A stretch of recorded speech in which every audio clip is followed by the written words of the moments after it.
Comunicación sobre el acoso sexual. Vamos a hablar qué hay de fondo desde el punto de vista psicopatológico, ¿no? Con este tema de disfunciones sexuales terminamos el curso, un curso que ha buscado ser el ingreso al tema de salud mental en la formación de todos ustedes como médicos, y que ha tenido dos partes, ¿no? La primera parte es explicar cómo los procesos mentales influyen en las conductas. Las conductas de nuestros pacientes son de dos tipos: hay conductas adaptativas y conductas desadaptativas. Y esas conductas son resultado de la manera de pensar, de sentir y de socializarse de las personas. Por lo tanto, si ustedes como médicos quieren cambiar conductas, quieren cambiar sus conductas de ustedes y quieren cambiar conducta de los pacientes, hay que darse cuenta qué es lo que está funcionando mal, si es que se trata de una conducta desadaptativa. De repente son sus procesos cognitivos, su sistema de creencias, ¿no? Los sistemas de creencias tienen que ver con la manera como la persona percibe su ambiente. Si una persona lo percibe como amenazante, todas sus respuestas van a ser de defensa y no van a ser respuestas tranquilas. Y por el otro lado, cuando la percepción de la realidad es una percepción muy tranquila, ¿no? Tranquila no significa que todo está bien, que todo es felicidad, Hakuna Matata dicen algunos, sino que hay que verlo desde el punto de vista de cómo percibimos. La manera como percibimos la realidad es la que define nuestra personalidad, ¿no? Pero también hemos visto cuáles son esas fuerzas que energizan la conducta, que son las emociones y el ánimo. Hemos visto que la energía, el ánimo y las emociones son energías que ustedes como médicos van a utilizar todos los días. Preocúpense bastante cuando su ánimo decaiga. Cuando están tristes, más de 2 semanas, ya preocúpense. Cuando el miedo los hace sacarse del juego, preocúpense, ¿no? Pero si lo demás es, digamos, parte del desarrollo normal, no hay que tener tranquilidad. Muy importantes son los procesos volitivos. ¿Se acuerdan? El volitivo de B de voluntad. La voluntad es una fuerza. Hay personas que tienen energía como ustedes, pero no tienen la fuerza para mantenerse durante todo el ciclo. Entonces, a veces se sube, a veces se cae, ¿no? Véanle sus cuadernos, cuando comienza el primer día de clase, sus cuadernos bonitos, vean ahora cómo están sus cuadernos. Y eso explica más o menos cómo usted ve la vida, ¿no? O sea, la mejor manera que tenemos los psicólogos a veces de ver a un estudiante universitario, que uno lo ve 5 minutos, es: présteme su cuaderno, por favor. Y ahí nos vamos dando cuenta de una serie de efectos, ¿ya? No lo digo para que tengan cuadernos bonitos, sino simplemente porque es una radiografía, una forma de cómo nosotros proyectamos nuestro conocimiento. Y en la segunda parte del curso hemos visto sus alteraciones, ¿no?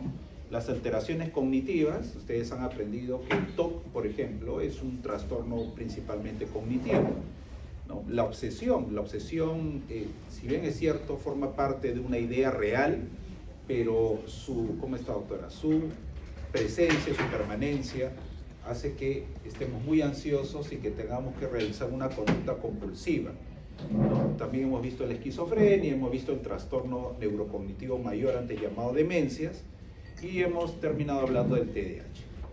Por el otro lado, por las familias de los trastornos afectivos, hemos visto los dos principales síndromes, ¿no? El síndrome ansioso y el síndrome depresivo, ¿no? Cuando un miedo, cuando una tristeza son patológicas, porque el miedo y la tristeza, doctores, son reacciones naturales del organismo, son formas que el organismo tiene de enfrentarse, ¿no es cierto? Así es que si en algún momento usted está triste, pues evalúe, ¿no? Deje que su sistema psíquico esté lento y de repente su trabajo motor también, pero cuando es una tristeza que pasa las 2 semanas ya hay que preocuparse, ¿no? Vimos una familia de trastornos que se llaman los trastornos del estrés y trauma, ¿no? Toda persona que está expuesta a un hecho traumático, dicen las lecturas, no desarrolla necesariamente un tema de estrés postraumático. ¿Por qué? Porque depende de su personalidad. Y efectivamente a eso quería llegar, porque esta palabra, este término, ustedes como médicos, en un curso, la formación en la personalidad, doctores, nos lleva a los psicólogos 1 año y medio. Son 3 semestres para estudiar, para comprender la personalidad. Pero ustedes se quedan con el ABC de la personalidad. El ABC de la personalidad, el A es lo que ustedes son, ¿ya? Cada uno de ustedes tiene su personalidad distinta, pueden parecerse, pero la personalidad se diferencia por los patrones cognitivos. ¿Cuáles son sus esquemas mentales que lo caracterizan, ¿no? Por ejemplo, hay estudiantes que estudian, ¿no? Estudian bastante y están tranquilos durante el examen. Hay estudiantes que estudian bastante y se ponen un poco ansiosos, porque no es el problema emocional, sino cómo ven los exámenes, ¿no? Si ustedes tuvieran la posibilidad de tener valutarios, por ejemplo, en todos los cursos, probablemente estén más tranquilos. Pero es lo mismo tener un valutario que estudiar en todo el curso, sobre todo si ha habido repasos. Así es que hay un dicho, un proverbio chino que dice: cuidado con lo que imaginas, ¿no? Porque así como ves la realidad, así va a ser tu desempeño. La personalidad también tiene que ver con los procesos afectivos emocionales. Son patrones de pensamiento, son patrones de sentimiento. Probablemente hayan situaciones donde los alumnos en el examen final se ponen las pilas y dicen: profesor, pero yo no he faltado, ¿no? ¿Y cuándo ha faltado usted? No, que quiero reclamar el segundo día de clase. Mire, están reclamando del segundo día de clase, estamos en la semana 16. Y dice: yo siento que debía haber aprobado el curso. Bueno, de repente lo que usted quiere decir es que usted piensa, ¿no? Porque el curso no se siente, se piensa. Y también hemos visto la manera como usted afronta todos sus cursos, ¿no? Estos son los procesos volitivos. Y el día de hoy vamos a tener un examen, la tercera hora, que es un examen de casos clínicos, que el sílabo lo que me pide es que el estudiante pueda demostrar que sabe hacer un examen mental, pero también que un estudiante sepa llegar a un diagnóstico. Entonces ustedes van a trabajar de manera individual, cada uno solo, y después se van a confrontar con otros compañeros que de repente no conocen diariamente, porque ya están organizados los grupos, y va a tener que usted sacar juntos el mismo diagnóstico en un tiempo determinado. Entonces, el tema de la personalidad, doctores, es tan importante, y en ese tema de la personalidad usted dice: ¿dónde entra la parte sexual aquí? ¿No? La conducta sexual tiene que ver con una conducta, o sea, que la parte exterior, digamos. Todas estas personalidades siempre se ven en las conductas. Así que cuando usted quiere elegir pareja, quiere elegir socio, quiera hacer grupos, siempre con sus patrones de conducta. Así como siempre se comportan, así es su personalidad. O sea, no se dejen guiar por el floro, sino déjense guiar por la conducta, por lo que hacen las personas. Entonces, la conducta sexual es origen ¿de qué? Cuando hablamos de sexualidad, ¿hablamos de sentimiento? Sí. Cuando hablamos de sexualidad, ¿hablamos de una manera de percibir la relación sexual? Y vamos a ver si se habla de relaciones sexuales o más bien se habla de experiencias sexuales. Vamos a ver el día de hoy que desde el punto de vista social, cuando en algún momento me tocó por el mismo entrenamiento en CERUM, ¿no? Y ir en provincias, a colegios, me acuerdo mucho de estudiantes de quinto de secundaria que preguntaban: profesor, ¿y hoy día qué va a hablar? Vamos a hablar de sexualidad. ¿Qué quiere saber, profesor? Nosotros le podemos enseñar. O sea, cómo el tema de la sexualidad quizás se ve parcialmente. El día de hoy vamos a hablar clínicamente de cómo hace un médico cuando atiende a un paciente que tiene un trastorno en la respuesta sexual. ¿Cómo hace el médico para atender a un paciente que tiene dolor en la relación sexual? ¿Cómo hace el médico para atender a una persona que tiene una parafilia, lo que pasa en el metropolitano?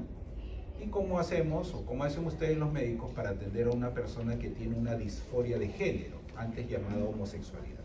¿Ya? De ese tema vamos a hablar el día de hoy. Lo que sí les pido, doctores, es les pido su apoyo en lo siguiente. Voy a ser bastante concreto. Por favor, pásenme la voz, interrúmpanme a las 9:55. ¿Ya? 9:55, para tener tiempo de hacer el examen de casos clínicos, más o menos 1 hora y un poquitito más, por si acaso.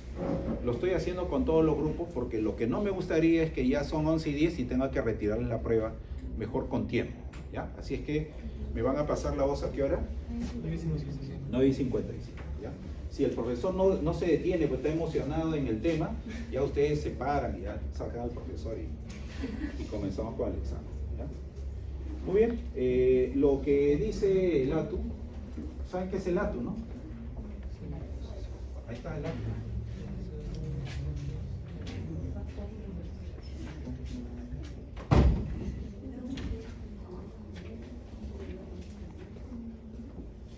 Hay una serie, doctores, de temas que ustedes como médicos deben tenerlo en cuenta viendo los medios de comunicación. Lo que los organismos que verifican el tema, los organismos reguladores del tránsito en Lima, han investigado denuncias que las personas ponen en las comisarías y específicamente denuncias puestas por mujeres sobre conducta aversiva de varones dentro de un transporte masivo, como es el metropolitano. Probablemente también se dé en el tren, pero acá lo que estamos hablando es del metropolitano. Entonces, ¿a qué se refiere con el tema de mitigar el acoso? Mitigar es disminuir, aislar, digamos, impedir que se ocurra el acoso. ¿Pero qué es el acoso, no? Lo que dice el texto es que cuando el acoso es una presión que una persona ejerce sobre otra sin consentimiento, ¿no? ¿Cuáles son concretamente las conductas que las mujeres denuncian, ¿no?, en el metropolitano? Porque pueden haber también denuncias de otros varones, ¿no? En el caso de que hay, por ejemplo, el froteurismo y el exhibicionismo, ¿no? El froteurismo y el exhibicionismo son dos parafilias. Las parafilias son parte de las disfunciones sexuales, pero en realidad son conductas aberrantes de los pacientes. Son conductas, se denomina aberrante porque son conductas que violan la libertad de compañía de otra persona. Entonces, un tocamiento indebido es parte de una cosa. Entonces, ¿dónde está el problema? ¿El problema está en la personalidad o está en la parafilia? ¿No? Vamos a ver que los pacientes con parafilia son pacientes que muchas veces sufren, porque ellos, los pacientes parafílicos, no desean tener relaciones sexuales. El parafílico lo que desea es tener una excitación, ¿ya?, haciendo uso de una conducta que priva la libertad de otra, ¿no? Vamos a ver que pueden haber comportamientos como los estoy mencionando ahora, pero en una relación de pareja, y eso no sería patológico, porque hay un consentimiento. Entonces, vamos a tocar el día de hoy, doctores, el tema de las disfunciones sexuales, y hasta aquí viene el examen final, ¿ya? Bien, a ver, para ponernos en sintonía con los temas, este es un caso clínico un poco extenso, pero quiero que lo lean para que se vayan dando cuenta cuáles son esas conductas que nosotros consideramos como aberrantes.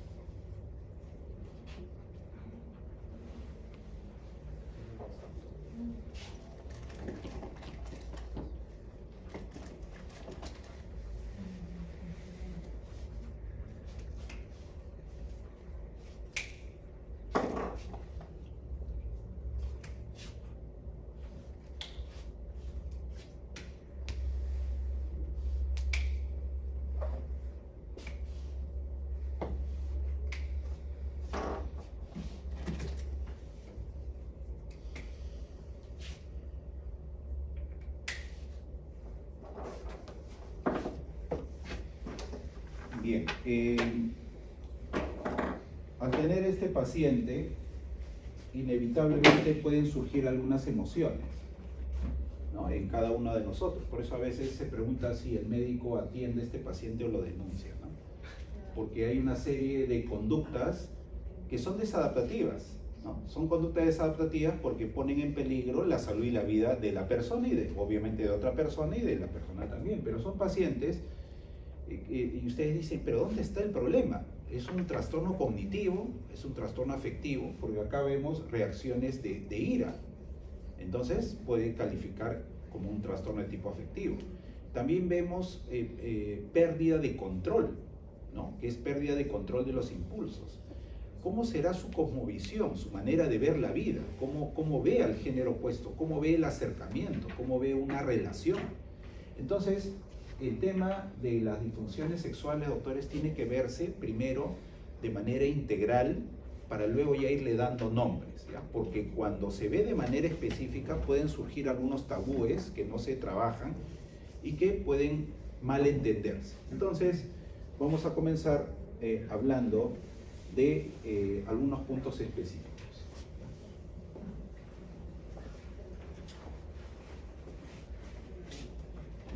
De un curso que se llama Psicología aplicada a la medicina.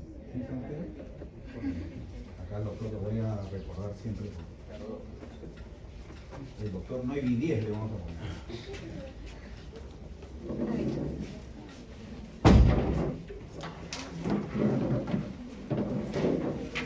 Bien, comenzamos dándole algunas palabras clave, doctor.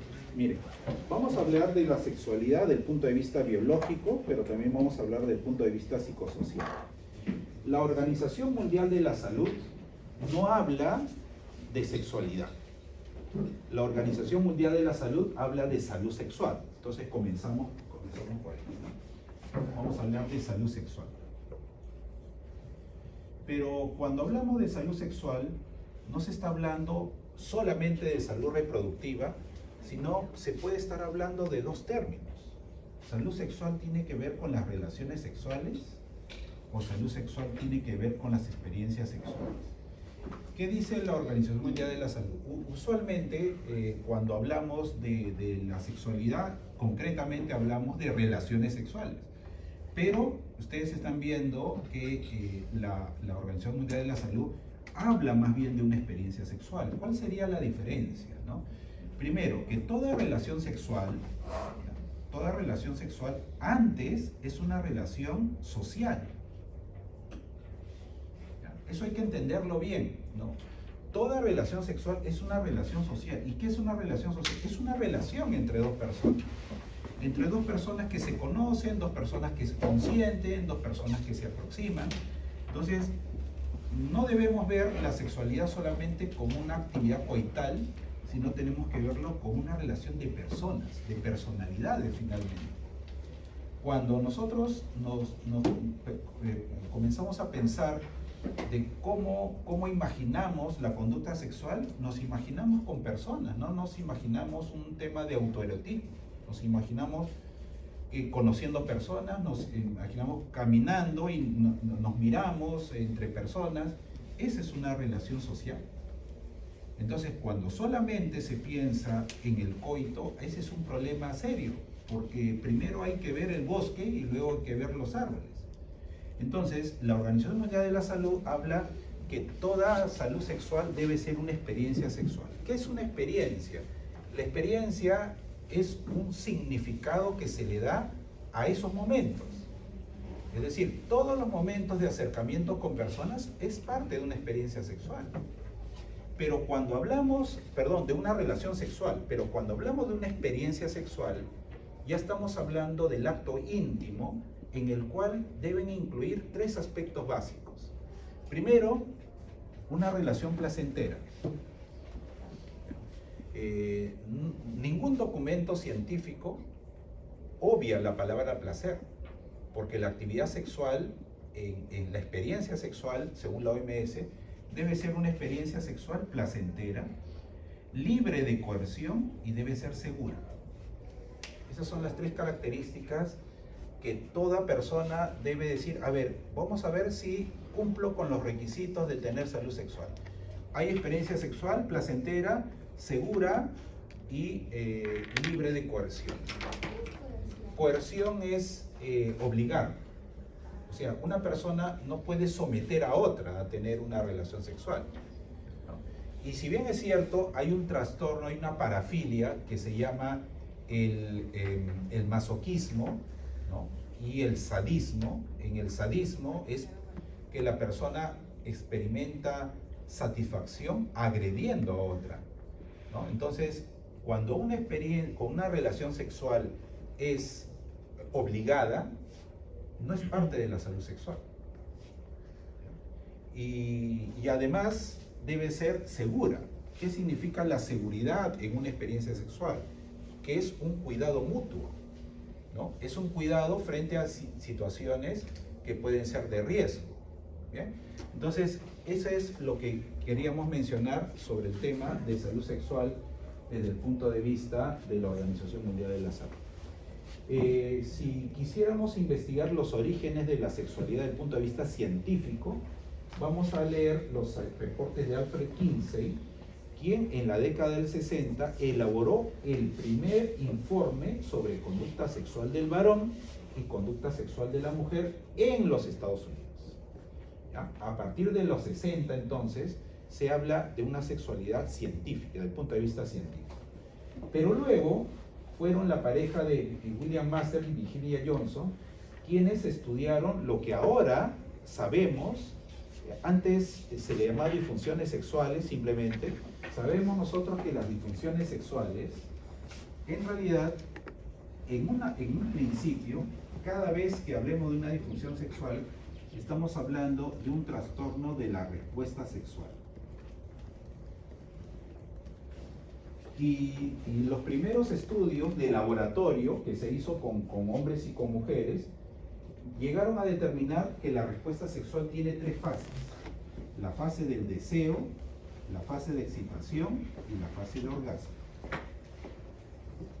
Entonces, los médicos, cuando reciban a un paciente cuyo motivo de consulta está relacionado con una percepción inadecuada, con la presencia de dolor en la relación sexual, con la preocupación por la disminución del impulso sexual, que nosotros lo conocemos como la libido, sobre todo en pacientes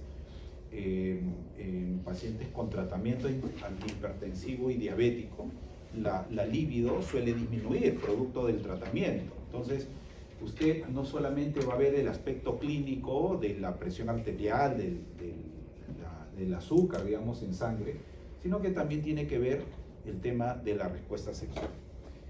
Bien, no sé si hay alguna pregunta sobre este primer punto. Ahí están las palabras claves según la Organización Mundial de la Salud. ¿No hay ninguna pregunta? Bien, aquí, por ejemplo, hay una imagen, ¿no? Esto, por ejemplo, es una experiencia sexual. Esta forma. No es una relación sexual, es una experiencia. Experiencia porque tiene un sentido, ¿no? Si bien es cierto, vamos a ver más adelante, cuando hablemos de las funciones sexuales, en algunos grupos humanos se ha experimentado la idea de que las personas pueden, por ejemplo, el varón, eso es una hipótesis de trabajo, podría tener una relación sexual con una persona que no quiere, por la cual no siente un afecto. Pero en el caso de la mujer es muy difícil que digamos, desde el punto de vista de la investigación, es poco frecuente que la mujer tenga una relación sexual con una persona por quien no siente un afecto. Entonces, son términos que están relacionados no solamente con el acto sexual, sino que detrás del acto sexual hay una idea de la relación, en este caso de la experiencia. Desde el punto de vista social, la sexualidad, doctores, es una construcción. Es decir, así como la personalidad, ¿no? La personalidad se construye. Entonces, si nosotros sabemos que las experiencias sexuales también son parte de un factor biológico que se genera con la maduración sexual, ¿no? A partir del desarrollo sexual, desde el nacimiento, por ejemplo, hay desarrollo sexual, ¿no? Se ha visto experiencias, por ejemplo, del placer, que vamos a ver dentro de un momento, el placer en la zona bucal, que es el placer que tiene el niño, según la teoría psicodinámica, en el momento en que lacta. Pero también en los momentos en que expulsa las heces, también hay otra zona erógena y así sucesivamente. Entonces, cuando hablamos de sexualidad, no solamente vamos a hablar de respuesta sexual, no solamente vamos a hablar de experiencia sexual, sino tenemos que ver cómo se construye la sexualidad. Y la sexualidad se construye socialmente, ¿no? Por ejemplo, yo les preguntaría aquí, ¿cuántos hombres hay en esta foto? ¿Están seguros? ¿Y cuántos varones hay? ¿Y cuántas mujeres hay? ¿Ya? Cuando hablamos de hombres, ¿hablamos de varón? No, hablamos de todo el grupo. ¿cierto? Y se diferencian en varones y en mujeres. Male, female, dicen los artículos, ¿no? Entonces, estos nombres, doctores, que estoy mencionando, son creados. O sea, son creados, son denominaciones. ¿Ya? Eso por un lado. En segundo lugar, por ejemplo, ¿cuándo comienza la vida? ¿En el momento del parto, del nacimiento, o en el momento de la concepción? ¿Ya? Biológicamente, desde el punto de vista del momento de la concepción, ¿verdad? Bien, algunas personas dicen entonces celebremos nuestro cumpleaños ese día, pero como no se tiene esto lo vimos la semana pasada cuando hablamos de la muerte también, entonces cuando hay concepción y después de un tiempo aparece una experiencia social, ¿saben qué es el baby shower? No sé si alguna vez a ustedes los han invitado a participar. ¿Ya? ¿Cuál es el fin del baby shower? Sí, es el género. Ya. ¿Cuál es el fin de la reunión? Dice, te invito a un baby shower. Regalos para el bebé. Ya, correcto. Ahora, ¿qué tipo de regalo llevamos? ¿Hay algún criterio? Pañales, toallitas. Bien, entonces la mamá se llena de pañales y toallitas. Hay una cuna, un coche. Bueno, claro, hay una serie de procedimientos, pero no estamos tocando el aspecto de fondo. ¿Cuál es el aspecto de fondo? Que el criterio es saber cuál es el sexo del bebé para darle el regalo. ¿Cierto? Entonces, si quieren regalar ropa, tienen que tener en cuenta ese dato. Si nos dicen que va a ser varón, ¿qué color tiene la prenda? Y si es mujer, ya. Pero ese tema es construido, doctores. ¿Por qué azul? ¿Por qué oscuro? ¿Por qué rosado? El papá de repente es hincha del Boys y quiere que su hijo tenga pues, el color o algo rosado, ¿no? Es decir, todas esas son construcciones sociales, doctor. Son construcciones creadas. Entonces, cuando hablamos de sexualidad, estamos hablando desde el punto de vista social de dos palabras clave. Lo relacional, es decir, que se aprende a ser varón, se aprende a ser mujer, desde el punto de vista del género, que es la otra palabra clave, ¿no? Vamos a ver un trastorno que se llama la disforia de género, es decir, personas que hacen intentos por desprenderse de sus genitales para tener unos genitales parecidos al del otro sexo, biológico. Entonces, estamos hablando de un problema de género, y el género es construido. Aquí podríamos hablar de muchas cosas, por ejemplo, porque algunas chicas decían, si yo tuviera que recomendar un colegio de secundaria, no recomendaría el mío, decían, porque las madres no nos permitían que usáramos buzo, teníamos que usar falda, ¿no? Y teníamos que estar, las chicas, testimonio de algunas chicas, mucho cuidado para evitar diferentes situaciones. En cambio, teniendo buzo, no había ningún problema. ¿Cuál era el fin? Mantener una conducta femenina de cuidado cuando para otras personas no es un tema, digamos, principal.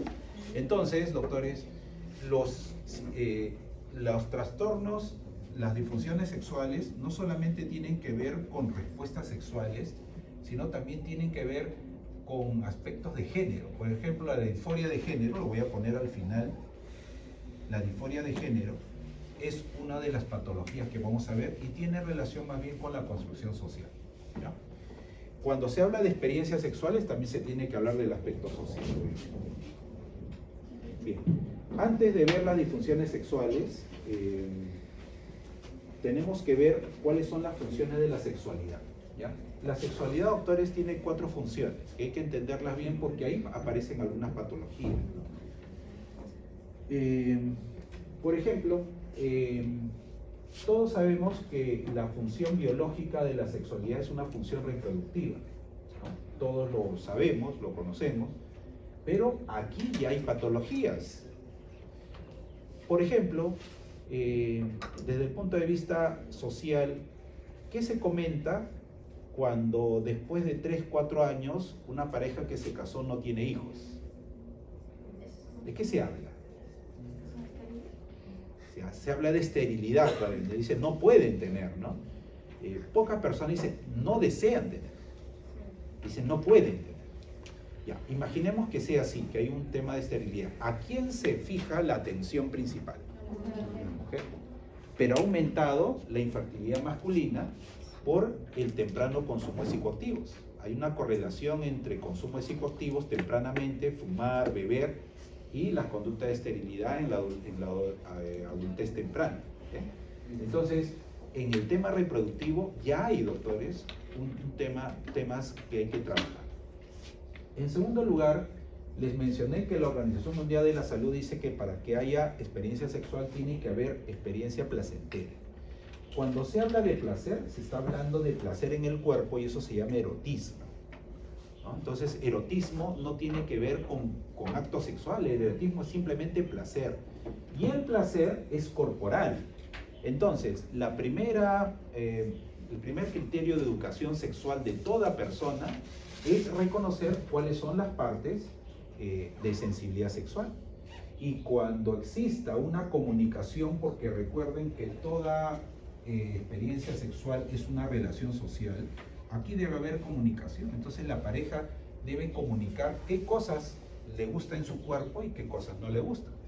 Este tema de identificar las partes erógenas de su cuerpo es parte del desarrollo. Los niños, como les decía, su primer zona de placer es la boca, después el ano, luego la parte de los genitales, ¿no? Entonces, la actividad erótica es una actividad, digamos, es una condición necesaria dentro de la experiencia sexual. Luego, hay estudios que dicen que, por ejemplo, los hijos, vamos a hablar de adolescentes, que vieron a sus padres besarse, que vieron a sus padres cogerse de la mano, tomarse de la mano, que vieron a sus padres abrazarse, llevan ese modelo a su próxima relación social, vamos a llamarle así, para no hablar todavía de relación sexual, ¿no? A diferencia de las personas que no vieron ese tipo de conductas. Entonces tienen que crear sus propias conductas. Esto es lo que nosotros llamamos el apego. Entonces el apego, ¿se acuerdan cuando hablamos de la mujer, de la madre de alambre y la madre de felpa? ¿Ya? Este es el apego infantil, pero luego hay un apego adulto. ¿Qué explicaría, por ejemplo, por qué algunos varones cuando ya se casan o tienen ya hijos, la mujer, la esposa, ¿no?, tiene algún parecido a la mamá del papá, o sea, la mamá del varón, y viceversa? ¿Y por qué tiende a tener algo de parecido? Porque las personas elegimos en función de lo que conocemos. Algunos podrían decir, sí, pero también puede elegir en función a lo que rechazamos de nuestros padres, ¿no?, del modelo que tenemos. Entonces, toda relación, toda experiencia sexual siempre tiene una experiencia afectiva. Cuando hablamos de afecto, estamos hablando del querer, bajo modelos. ¿Se puede tener una relación sexual con una persona porque no se siente un afecto? ¿Ya? Lo dejo ahí. Eso es una pregunta de esta parte de aquí. Y no olvidemos que las relaciones sexuales, la experiencia sexual es una expresión de relación. Cuando hablamos de relación es que estamos hablando también de comunicación, ¿no? La relación sexual es comunicativa, es de interacción. Aquí, por ejemplo, creo que no sé si les conté de un abuelo que su nieto le pregunta, ¿cómo sé si la chica con la cual estoy saliendo va a ser mi esposa?, decía, ¿no? Entonces el abuelo le decía, pero tan joven y pensando en esposa. Bueno, voy a responder la pregunta. Muy fácil, le dice, tomen un taxi. Para el taxi y abre la puerta posterior del auto, que ella entre primero, y le cierras la puerta. Y tú te das la vuelta, no te vayas a ir, te das la vuelta. Si ella te sigue con la mirada y luego te abre la puerta, ella es. ¿Por qué? Porque primero pensó en ti cuando no te ve, cuando no te vio. Y en segundo lugar, cuando te ve, mira cómo te recibe. Que son experiencias, digamos, que explican muchas veces la fidelidad, ¿no?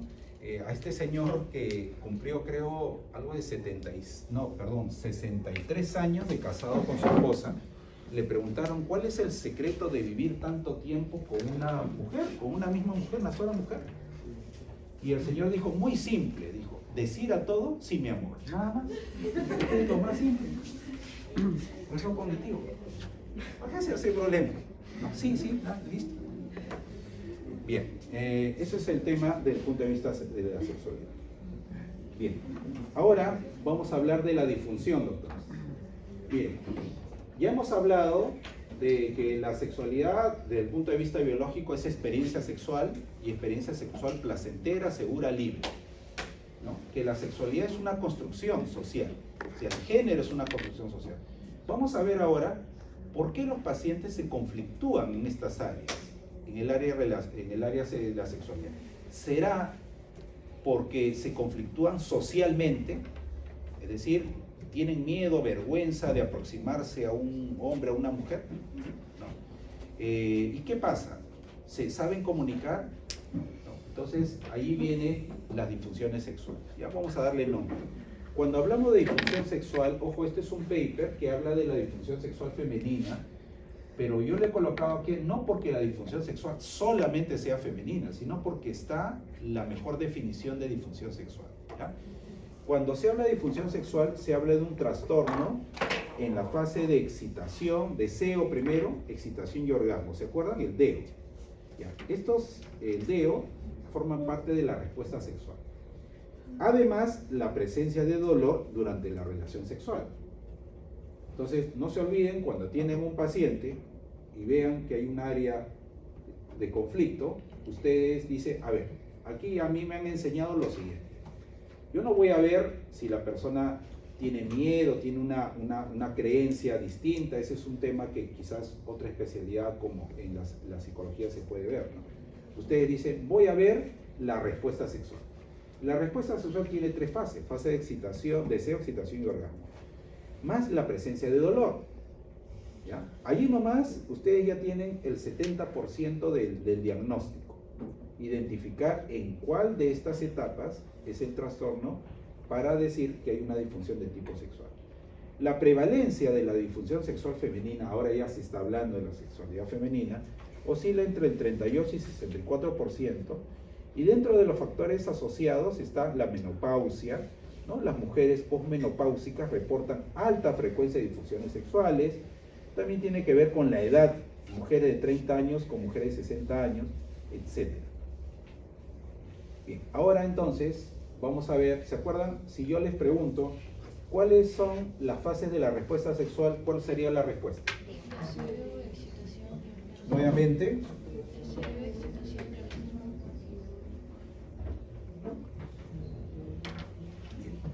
Entonces, vamos a explicar, doctores, primero la función de cada etapa y después ya van a entender el trastorno.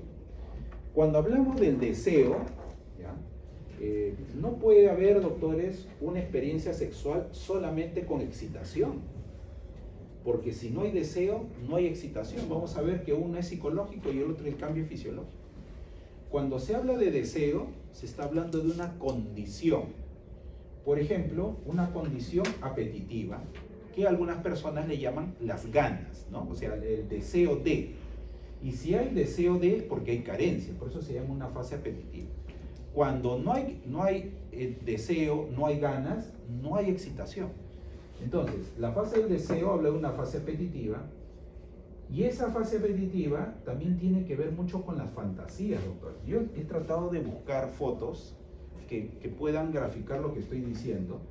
Y aquí, por ejemplo, en esta imagen, por ejemplo, no estaríamos viendo excitación.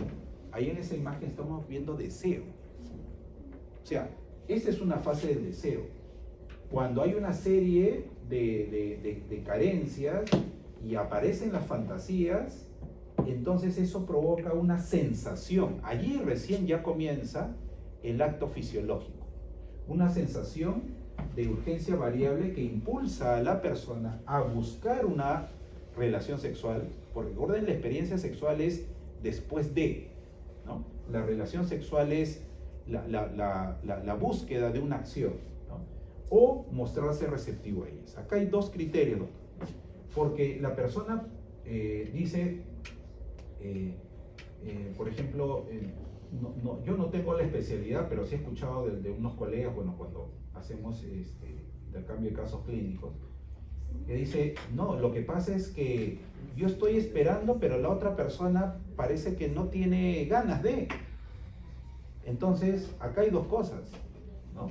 Una, que la persona busca, y en el otro caso, o que se muestre receptivo.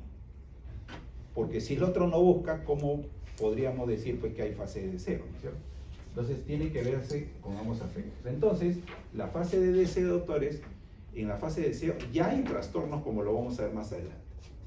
Cuando termina la fase del deseo, ahora recién comienza la fase, digamos, de cambios fisiológicos. La fase de excitación es una fase de cambio fisiológico.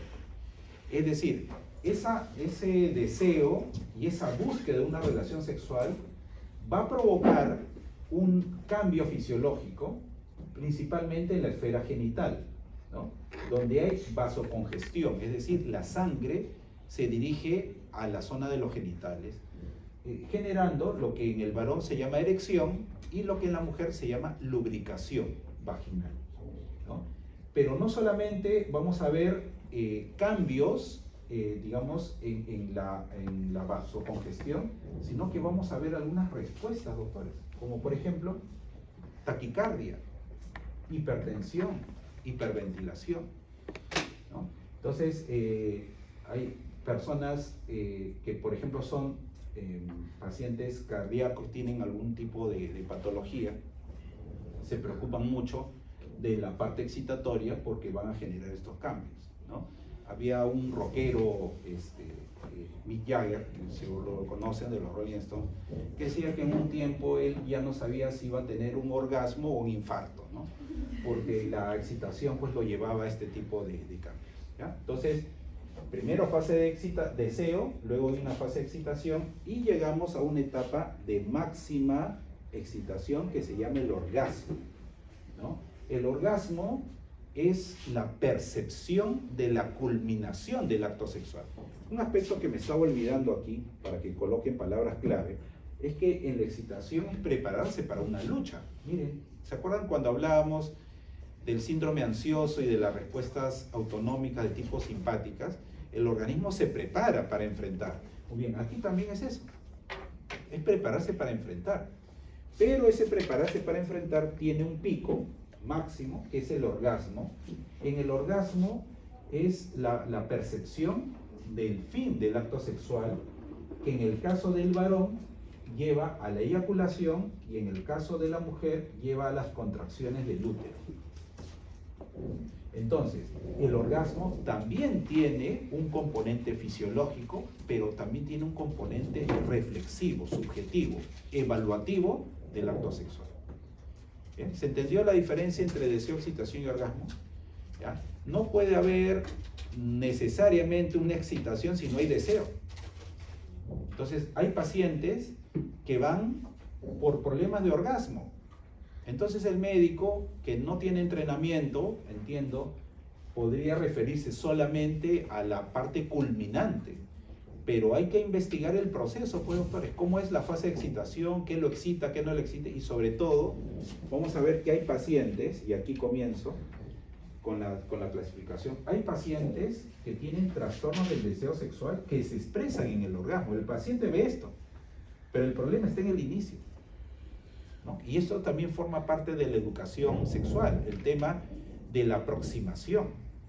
No es un acto de obligación de cambio sexual y de orgasmo, no, hay un periodo introductorio, un periodo, digamos, de aproximación.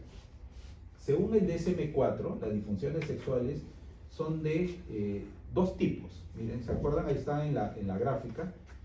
Trastorno del deseo, excitación y orgasmo. Deseo, excitación y orgasmo son las partes de ¿qué? Las fases de ¿qué? Ahí está en la pizarra. De la respuesta sexual. Entonces recuerden que el médico dice, no, a mí me han enseñado a tratar respuesta sexual. O identificar, pero no tratar todavía, ¿no? Ya, ahí está, deseo, excitación, orgasmo, más la presencia de dolor. Esto es lo que decía el DSM-4. Ahora el DSM-5 dice, sí, todos los anteriores, miren, disfunciones sexuales son 1, 2, 3 y 4. ¿Ya? Aquí está 1, 2, 3 y 4. pero se le agrega las parafilias y la disforia de género. Bien. Entonces, yo les voy a preguntar por DSM-5, ¿no? Ya DSM-4 ya no. Bien, comenzamos hablando de los trastornos. Ya. La fase del deseo es una fase apetitiva. Entonces el problema es cuando no hay apetito, pues apetito sexual se refiere. Entonces pueden suceder dos cosas. Hay un deseo sexual hipoactivo o un rechazo al sexo, pero no es al sexo sino a la actividad sexual. ¿Qué significa deseo sexual hipoactivo? Hay la ausencia o declinación del deseo de la actividad sexual y de las fantasías sexuales. Pues recuerden que la fase del deseo es una fase de carencia, pero también es una fase de fantasía sexual. En cambio, en el trastorno por aversión hay un rechazo persistente o recurrente al contacto sexual genital. No es que la persona dice, no, lo que pasa es que ya con mi pareja no quiero que me abrace. No, ese no es un problema de aversión, ya ese es un problema ya de pareja en general, ¿no? Porque aquí es el contacto sexual genital y evitación de dicho contacto en forma total o parcial con una pareja sexual.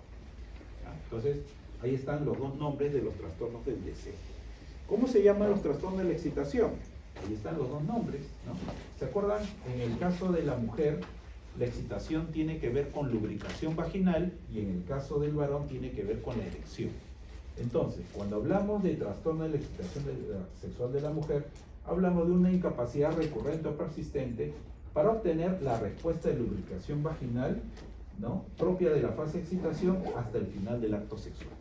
Es decir, el tema de la excitación no está en el deseo, está a partir de la excitación y termina con el orgasmo. Y en el caso del varón es la la incapacidad persistente o recurrente para obtener o mantener la erección durante todo el acto sexual. ¿Ya? Entonces, no se olviden que la fase de excitación es una fase de cambio fisiológico. En el caso del varón es la erección y en el caso de la mujer la lubricación, pero es durante todo el acto sexual. Ahora bien, ¿puede haber problemas de orgasmo sin problemas de excitación? Porque el orgasmo es la etapa máxima de placer. La pregunta, si no hubo lubricación vaginal ni hubo erección, ¿podrá haber orgasmo? No. Entonces, por lo tanto, cuando hay problemas de excitación, hay problemas de orgasmo, excepto que se agregue en el caso del varón la eyaculación precoz. ¿Ya? Vamos a ver qué dicen los manuales diagnósticos. Vamos al DSM-5 y acá está la eyaculación prematura.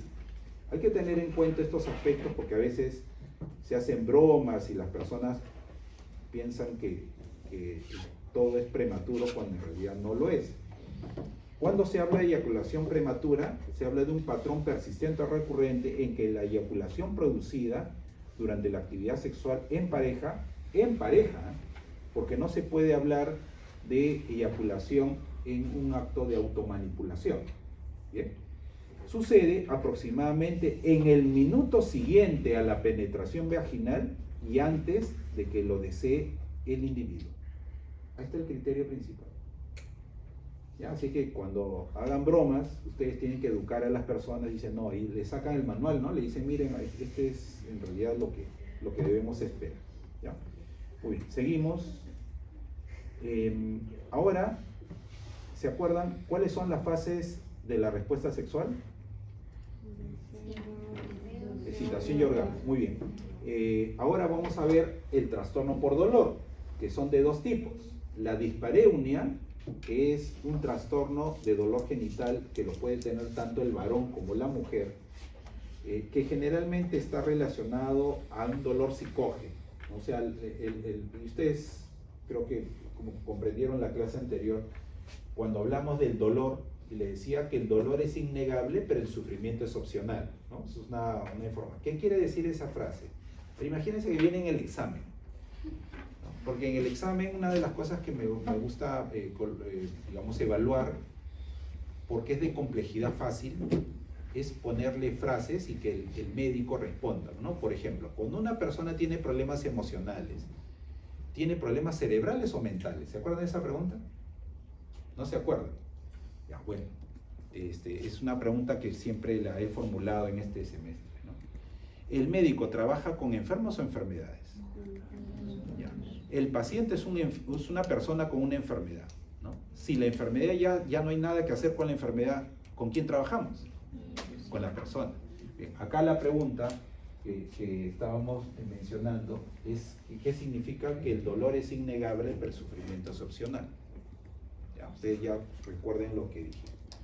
Entonces, en el caso de la dispareunia, más habría un sufrimiento, porque es un dolor psicógeno, que está asociado generalmente a pacientes que han tenido algunos conflictos tempranos, ¿no? Que tienen que ver con el cuerpo. Por ejemplo, los pacientes TCS, ¿no? Pacientes que estuvieron sometidos siempre a un tratamiento o sus padres tuvieron ese tipo de urgencia, entonces generan este dolor que es un dolor psicógeno. En cambio, en el caso del vaginismo, que es propio obviamente de la mujer, se genera porque hay una contorsión, hay un espasmo, perdón, involuntario en la musculatura del tercio superior de la vagina, lo que hace imposible la penetración.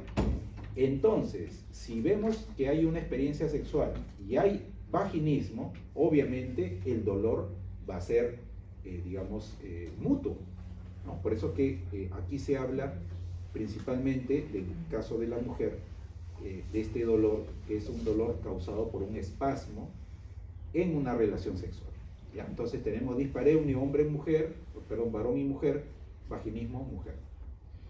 Y llegamos, doctores, al tema de las parafilias, ¿no? Aquí está. Este tema del acoso metropolitano es un caso de pacientes parafílicos. ¿A qué nos referimos cuando decimos parafilias?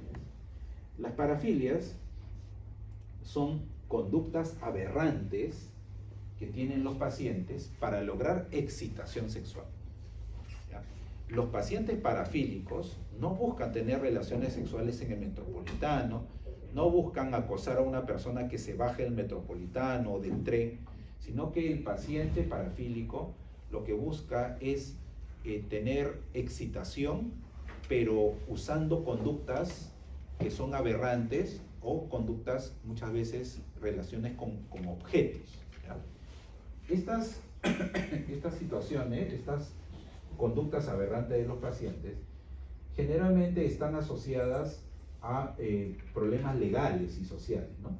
Pero lo que quería mencionar es que muchos pacientes parafílicos consideran, como es un trastorno de la personalidad, consideran que más bien son incomprendidos.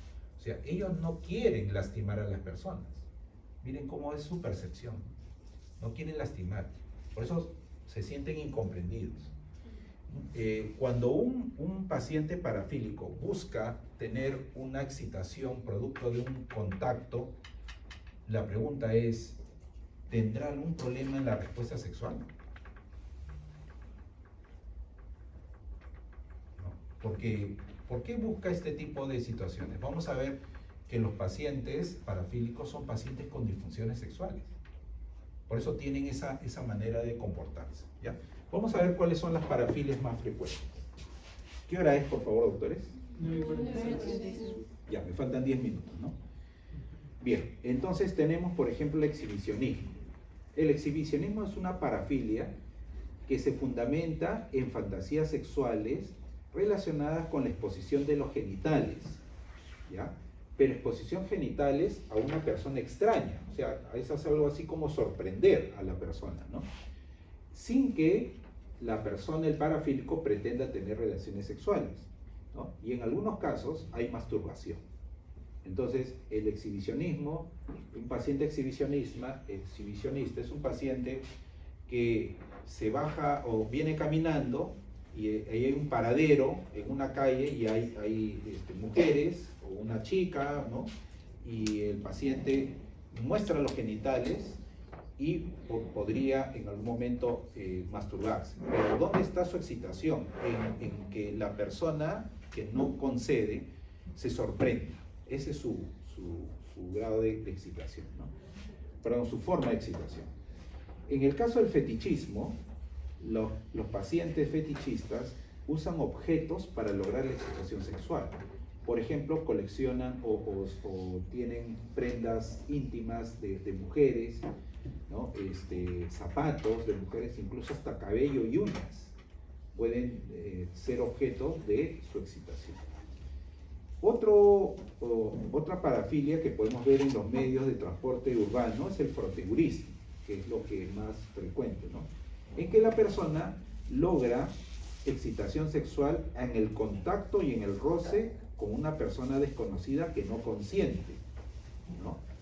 En este caso, no, a diferencia del exhibicionismo, que su excitación está en la naturaleza coercitiva. Coercitiva sí quiere decir obligar, ¿no?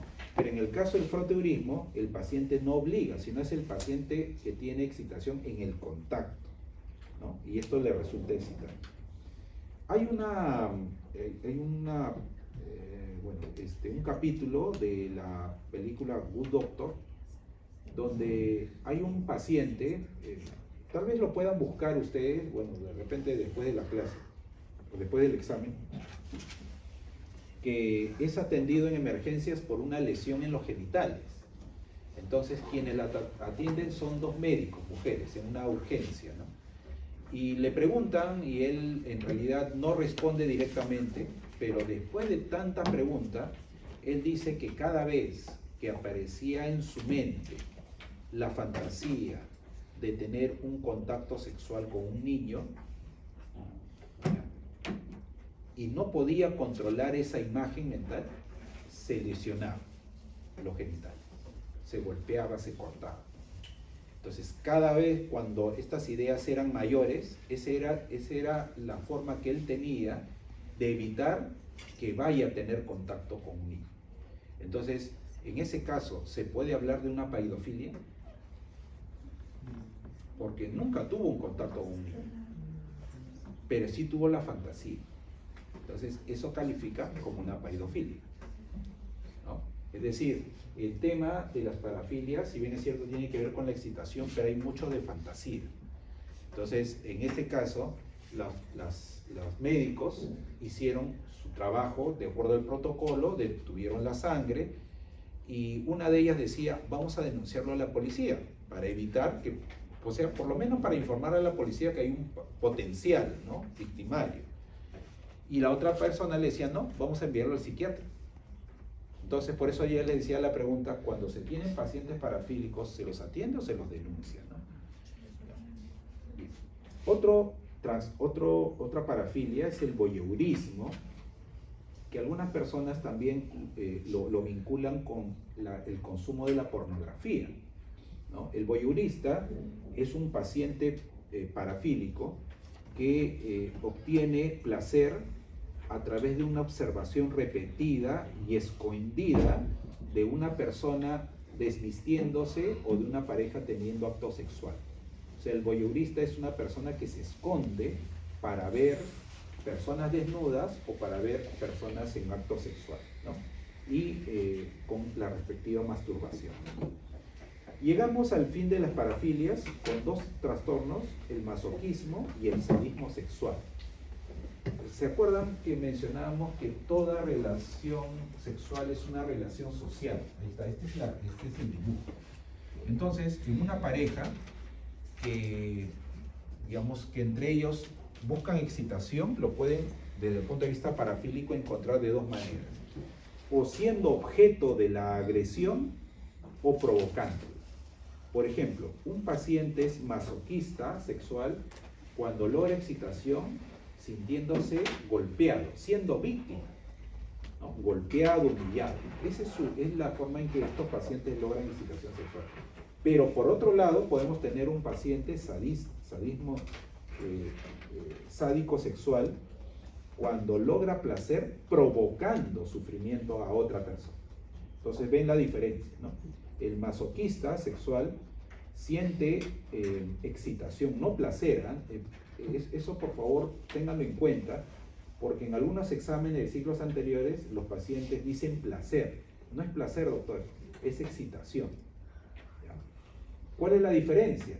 ¿No? Que obviamente cuando se habla de erotismo se habla de de placer, pero la excitación es el cambio fisiológico. O sea, el paciente siente el cambio fisiológico cuando tiene en contacto, en este caso, cuando es humillado, y sadista y sádico cuando impone sufrimiento. Pero es un trastorno de la excitación, no del placer. Y finalmente, ya nos vamos diciendo lo siguiente. A ver, ¿qué han aprendido? Mencionen, por favor, cuáles son los componentes de las disfunciones sexuales. Una, ¿cuál es? La respuesta sexual. Y la respuesta sexual tiene 3 partes. ¿Cuáles son? Deseo, excitación. ¿Cuál es la segunda? El segundo componente de las disfunciones sexuales. El dolor. Tercero, lo que acabamos de mencionar. Tercero, las parafilias. Y cuarto, la disforia de género. ¿Ya? Vamos a leer el DSM-5 para que ustedes se convenzan. Esto no es que dice el profesor, profesor, usted me dijo, no, hemos leído el manual, doctor.